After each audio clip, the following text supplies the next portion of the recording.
This is 17 News with continuing coronavirus coverage. Good afternoon, and thanks for joining us. I'm Nicole Gitsky. Well, Governor Gavin Newsom is streaming live every day at noon to give an update on the coronavirus crisis in our state. Today, he's providing an update on the state's response to COVID-19 pandemic. We will bring you to him as soon as he becomes available. In the meantime, let's go to the local cases here in Kern County.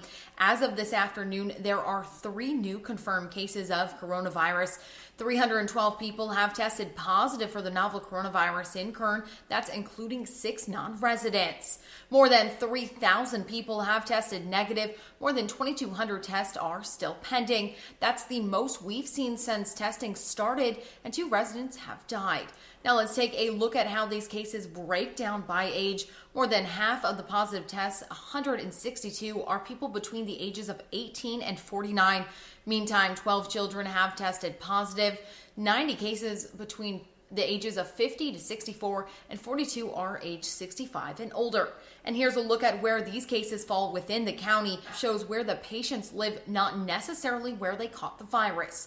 44 in the Valley, 124 in the region known as West Bakersfield, 119 in the region East Bakersfield, 10 in the mountain areas, and 9 in the desert areas.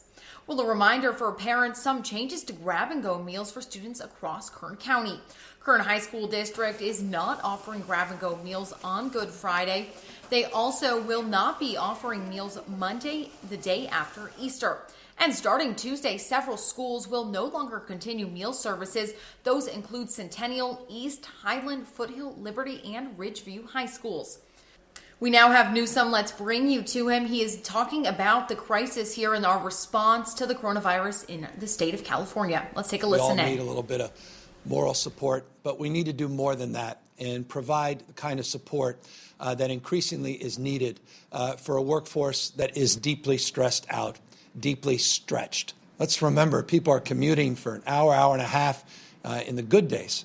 And the idea that you're doing a 12-hour shift and at 2, 3 in the morning have to drive all the way back home only to get right back up and do a double shift early in the morning, that's not appropriate and that's not right. We need to do better for these workers. And so I'm very pleased that we have put together a new website, caltravelstore.com. Caltravelstore.com is the site that will have the list of these 150 plus hotels. Every day we're getting more hotels to participate in this and make available these vouchers for those individuals. Lower wage workers, richer supports, the higher wage workers, deep discounts across the panoply of our healthcare workforce. I want to also thank the airlines that have also stepped up. United Airlines, they reached out to us and they said, you know what? We read about the Health Corps website that you put together, all now 86,516 individuals strong. 86,516 individuals have signed up on our healthcare site. And United Airlines called and said, if you have folks that are traveling into the state that want to be part of that Health Corps, we want to take care of their travel costs. 100% round-trip tickets, no matter where they are at any point of the globe, not just across the United States or within the state of California. And I just want to thank United Airlines for stepping in a big way to help that workforce address the other anxiety, which are travel costs, not just accommodation costs, hotel costs. No sooner, by the way, did United reached out, than we got a call from Southwest Airlines, Alaska Airlines, and Delta. Those are the 4 airlines that met this moment. And let me thank not just United, but once again, Southwest. Let me thank Alaska Airlines and thank Delta for committing to do exactly the same. And so that information is also available at our website, and we couldn't be more grateful for their largesse and their support. And by the way, that's an open-ended commitment until this crisis passes. And our commitment to the accommodations and hotels extend accordingly. So more care for our heroes, for our caregivers at a time when we need to be there for them so that they can attend and focus on the needs of the most vulnerable patients throughout the state of California. And also, I should just extend those that are in the workforce that may have been impacted and tested positive, healthcare workers, for COVID-19. We also are providing these sites, these hotel rooms, as isolation rooms, as quarantines for those individuals as well. And those that have also been exposed and are worried about their health and their process of getting back results in their tests, that can't go to work until those test results come back. These are also hotel rooms that are set aside for you. And so I just want to thank all our partners in that endeavor, and also all the individuals. We did one of those Zoom calls about 10 days ago, and universally, this was the number one ask for the people that participated in that call. And these were representatives of our doctors, the California Medical Association, our Nurses Association, Bonnie and her team, April, SCIU, and Bob, and Dave Regan, and others that all participated in that. And they said this was one of the top asks of their members and one of the most important things we can do to help with their stress and ease their anxiety, also their financial burden at this time of crisis. So that's the announcement we wanted to make up front. In addition to that, I want to just extend a few updates in terms of data and new information that's come in, as we do on a daily basis, in terms of the total number of individuals impacted and currently testing positive for COVID-19. 18,309 is the official state count of those that have tested positive. 492 families torn apart. These are not statistics. Behind every stat is a real person, real lives that have been torn apart. 492 lives lost now in the state of California, 50 other families torn asunder yesterday that lost their lives over the course of the last 24 hours to this virus. 1,132 individuals are in our ICUs, and 2,825 are now hospitalized in the system. Let me just put that into statistical terms, in terms of percentage increase. The 2,825, the total number of hospitalized, is roughly 4.1% increase from yesterday. And here, very importantly, is a statistic in terms of percentage drop that I haven't been able to communicate in any of my daily briefings, and that is the total number of individuals in the ICU. That number of 1,132 represents a drop of 1.9% from yesterday. One data point is not a trend. One data point is not a headline. So I caution anybody to read too much into that one point of data. But nonetheless, it is encouraging. And it just, again, reinforces the incredible work that all of you are doing to practice physical distancing. The stay-at-home is working in the state of California. That curve, it has been bent in this state, but it's also, again, been stretched. And we continue to be vigilant and do more every moment of every day to procure the physical assets in terms of our alternative care sites, as well as the appropriate levels of PPE. We made a significant announcement about that last night, and that includes ventilators. You just heard the latest from Governor Gavin Newsom, who is providing an update on the state's response to the COVID-19 crisis here in California. Now, he did touch on the total number of those in ICU currently, also the latest numbers in California, and also how airlines are providing access and help to necessary travel for workers. You can also continue watching the latest from Governor Gavin Newsom on our Facebook page. Well, Wonderful Citrus, the company behind Halo, its employees has tested positive for COVID-19. The company said in a statement that it was a temporary worker who has not been on site at the facility in over 14 days. That worker is now in self-isolation at home. Wonderful Citrus said, and any other employees may have had contact with the worker are also quarantining at home out of the abundance of caution. The company says they are thoroughly cleaning and disinfecting the entire facility, practicing social distancing, and screening all employees for any sign of illness. Well, Highway 178 is now back open in both directions after being closed nearly all night because of a rock slide. The rock slide happened around midnight and the Kern River Canyon closed all lanes of the highway to clear away the rubble. Well, just before 10 this morning, the highway was cleared and reopened. And the Bakersfield City Council approves a relief plan for local businesses hurt by the COVID-19 pandemic. The council met last night where they voted unanimously to defer payments of some taxes and fees for businesses that are struggling right now. The council also approved a resolution to lend $1.7 million in Measure N money to the Housing Authority for the construction of 28 units of affordable housing at several locations in Bakersfield. In addition, the Bakersfield Homeless Center will receive $1.1 million in grant money for an expansion project at the facility.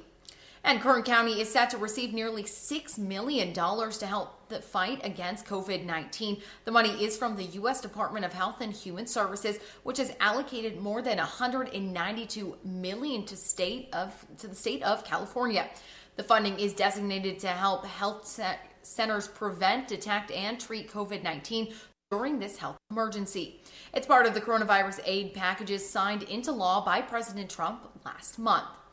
And Optimal Hospice Foundation is asking for help bringing some cheer to its patients. Because of the coronavirus, all of the local care facilities are on lockdown. This means that families can't visit their loved ones. So Optimal Hospice is asking kids to draw pictures for their patients. The drawings must be on 8.5 by 11 piece of paper.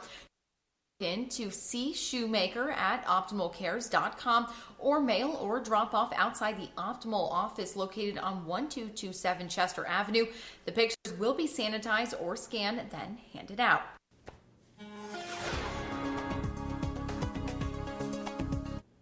Good afternoon, everyone. I'm Kevin Shred, and we are talking weather, and we've had a lot of it the last couple of days. Today's record, I know we've already had two records that we've surpassed. That was Tuesday with 0.91. Yesterday, we hit a record of 0.62. So today's record, 0.44, set back in 1935. How much rain have we received today out at Meadows Field? Right now, we sit at 0.20, so 0.2 of an inch.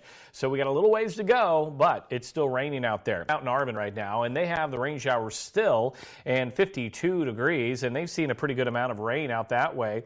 And then some other areas near Wasco, they've got rain showers and 51 right now. We have been seeing kind of a mix of rain and snow into the Frazier Park area. Pine Mountain Club up that way, they've seen lots of snow, and they'll continue to see snow throughout today. And then Golden Hills, you got some rain showers there, and currently at 37 degrees, and they've kind of seen some rain and snow showers. Here's a look at the latest satellite and radar, and if you look to the north and the rotation, it looks like we might get a little break in the action here.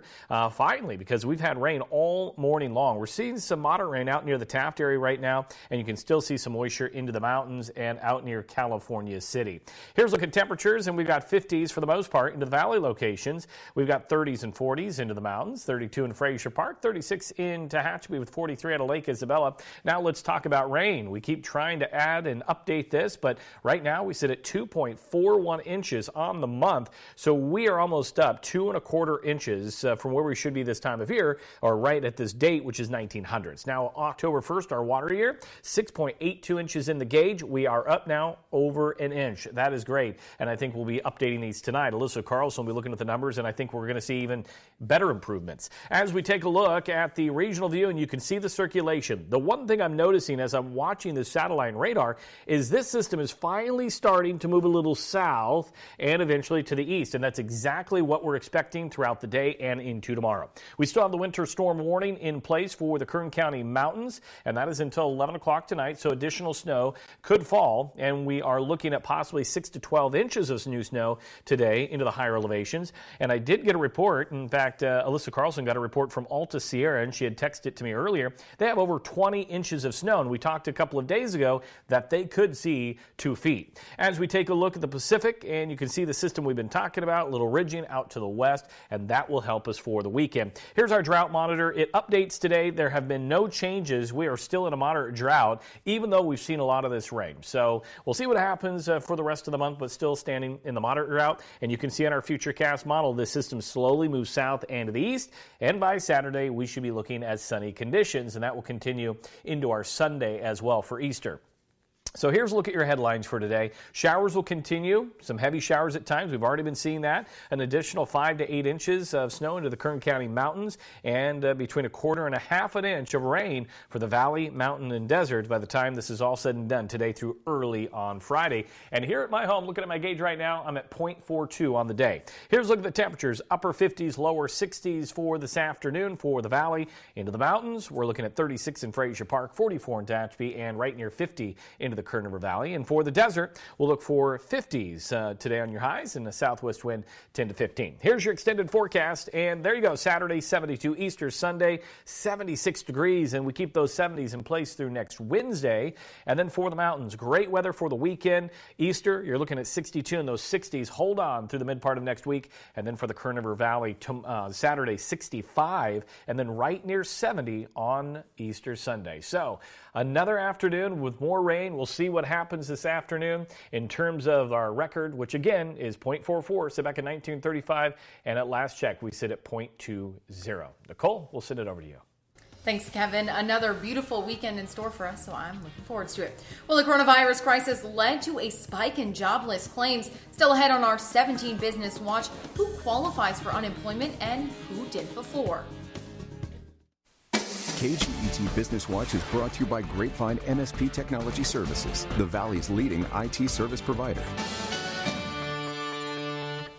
The number of jobless claims grows again as the economy took a toll from the coronavirus pandemic. It continues to reveal itself. 6.6 million people filed for first-time unemployment last week, according to the Labor Department. This is the worst than most analysts expected. Part of the surge is due to the number of people who now qualify for unemployment benefits who did not before. Self-employed people and independent contractors now qualify for benefits. Also contributing to the swell are workers who lost but are unable to look for work because of coronavirus-related restrictions. And be on the lookout for coronavirus relief money. The Detroit Free Press reports the first wave of payments should start hitting bank accounts next week. It could possibly come as early as today or tomorrow. People who had direct deposits set up for tax refunds will get the money first, along with seniors who filed a tax return. The second wave should go out the week of April 20th.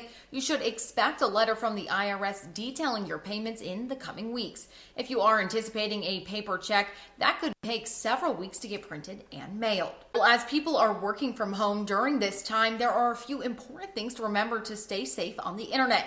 Joe Gregory, the president of Grapevine MSP, has some tips on what to look out for. A huge spike in a number of different new phishing campaigns and a lot of other scams going on. Some are even targeted for some of these corona relief check efforts and even the business relief efforts. Along with just a major uptick in what we normally see is just phishing scams and spear phishing scams, absolutely.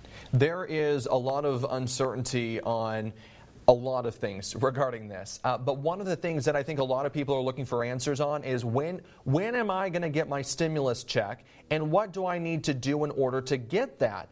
There's a lot of information out there that says that you need to be sharing your personal information in order to get that. What should people be looking out for if they are still looking to get that stimulus check from the IRS? Well, so here's the thing.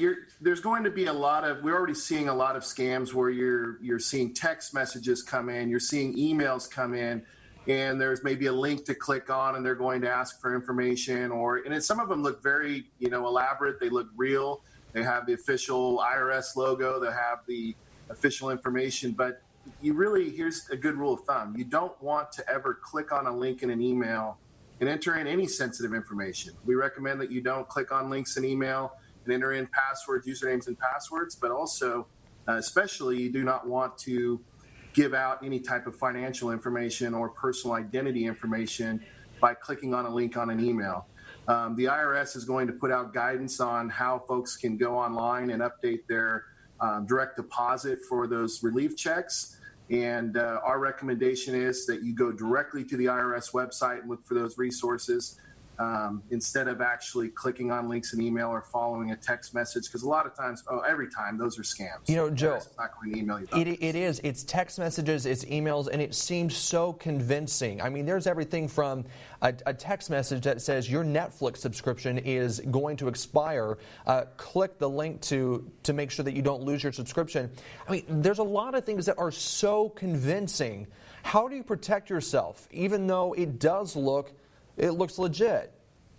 Well, as I just said, you really just absolutely, it's a rule of thumb, never click on the link and actually enter in any type of information. And really, you want to be careful in even clicking on the link. A lot of times they could also lead to malware. If your system's not up to date, you don't have adequate antivirus and those kind of things, you can end up with some type of malicious software on your computer. So if you get one of those alerts from Netflix or any of those types of services, most of the time, I would say 99% of the time, you can go directly to whatever service it is, whether if it's Netflix, you go to netflix.com, log in directly through the Netflix site, and if there's supposedly a problem with your account, go to the account settings and check those things out. If you still can't figure that out, send a support request in through their website, or a lot of these services have phone numbers too that you can call. But clicking on links and entering information in over emails received or text received is a very, very dangerous thing to do.